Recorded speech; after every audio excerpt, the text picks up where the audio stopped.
నిఖిల్, కావ్య కలిసి ఒక కొత్త సినిమాలో నటిస్తున్నారంట. నిజమా? అబద్ధమా? అండ్ వీళ్ళిద్దరూ కలిసి ఒక కొత్త సీరియల్లో కూడా నటిస్తున్నారంట. అది కూడా నిజమా? అబద్ధమా? అలాగే చిన్ని సీరియల్లో నిఖిల్ హీరోగా ఎంట్రీ ఇస్తున్నాడంట. ఇందులో నిజమెంత? ఇలాంటి డౌట్లన్నింటికి ఈ వీడియోతో మీకు ఫుల్ క్లారిటీ ఇస్తా. స్కిప్ చేయకుండా చివరి వరకు చూడండి. బిగ్ బాస్ నుంచి బయటకు వచ్చిన తర్వాత నిఖిల్కి చాలా పెద్ద సినిమాల్లో అవకాశాలు వచ్చాయి అండ్ టీవీ సీరియల్స్లో కూడా అవకాశాలు వచ్చాయి. కానీ ఇప్పటి వరకు ఆయన ఏం చేస్తున్నాడో ఎలాంటి అప్డేటు లేదు. అయితే రీసెంట్గా స్టార్ మా వాళ్ళు కావ్య అండ్ నిఖిల్తో కలిసి ఒక సీరియల్ చేయాలని ప్లాన్ చేస్తున్నారు. కావ్య, నిఖిల్ ఒప్పుకుంటే త్వరలోనే ఆ సీరియల్ కూడా మనం చూడబోతున్నాం.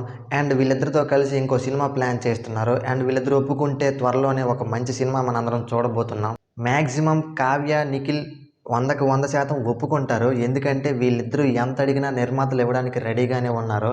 సో త్వరలోనే వీళ్ళిద్దరిని మనందరం బుల్లితెర మీద చూడబోతున్నాం. అలాగే చిన్ని సీరియల్లో నిఖిల్ హీరోగా వస్తున్నాడా అంటే అందులో ఎటువంటి నిజము లేదు. ఎందుకంటే ఆల్రెడీ ఆ సీరియల్ ఎండింగ్కి వచ్చేసింది.